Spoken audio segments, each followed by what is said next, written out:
श्रीमद् भागवत गीता पहला अध्याय और श्लोक नंबर 11 के माध्यम से दुर्योधन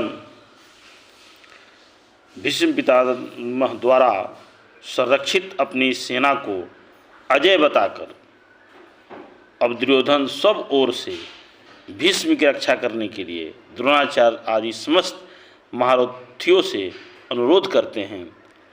श्लोक के माध्यम से कहते हैं, अयनेषु च सर्वेषु यथा भागमवस्थिता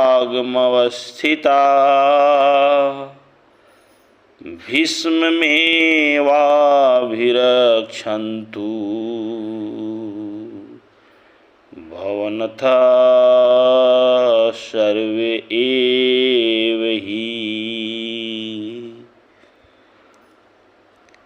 दुर्योधन इसमें कहते हैं, सब मोर्चों पर अपनी अपनी जगह स्थित रहते हुए आप लोग सभी निसंदेह भीष्म पितामह को ही सब ओर से रक्षा करें, क्योंकि भीष्म पितामह जब तक हैं तब तक युद्ध हारने का कोई सवाल ही नहीं उठता, ऐसा दुर्योधन के मन में है।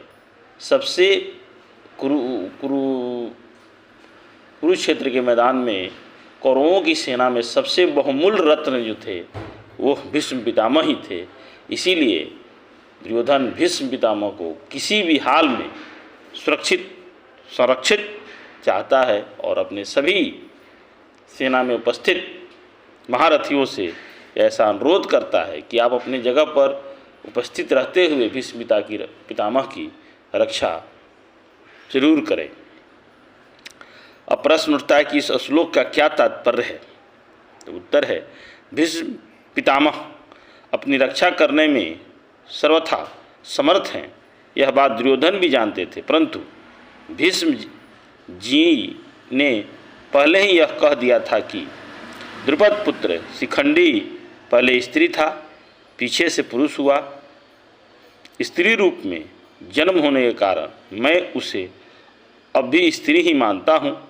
स्त्री जाति पर वीर पुरुष शस्त्र प्रहार नहीं करते, इसलिए वह सामने आ जाएगा तो मैं उस पर शस्त्र प्रहार नहीं करूँगा।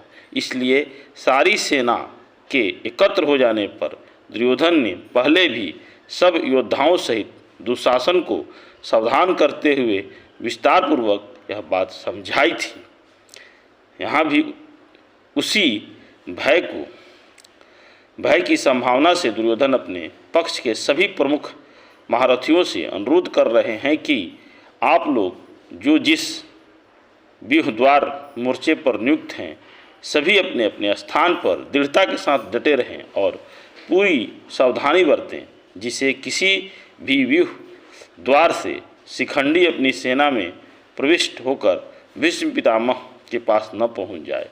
सामने आते ही उसी समय शिखंडी को मार भगाने के लिए आप सभी महारथी प्रस्तुत रहें।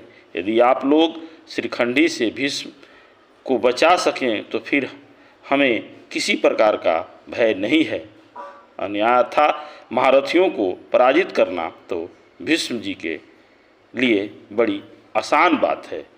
अभी हमने कहा कि दुर्योधन किसी भी हाल में भीष्म पितामह को बचाना चाहता था और भीष्म पितामह की सबसे बड़ी कमजोरी था शिखंडी। उन्होंने कह दिया था कि शिखंडी अगर हमारे सामने आएगा तो मैं उस पर वार नहीं करूँगा। इसीलिए इस बात की डर था कि पांडव सेना से शिखंडी किसी भी समय आ सकता है और भीष्म पितामह के सामने प्रस्तुत हो सकता है और उनसे युद्ध कर सकता है, और उनसे युद्ध में भीष्म पितामह पराजित हो जाएंगे और उनकी प्राणों की आहुति दे देंगे। वो उनसे बचाना चाहता था। तो आज मैं श्लोक नंबर 11 का मैं आपसे व्याख्यान किया। आगे अगले वीडियो में मैं प्रस्तुत करूँगा। जय श्री कृष्ण, जय श्री कृष्ण।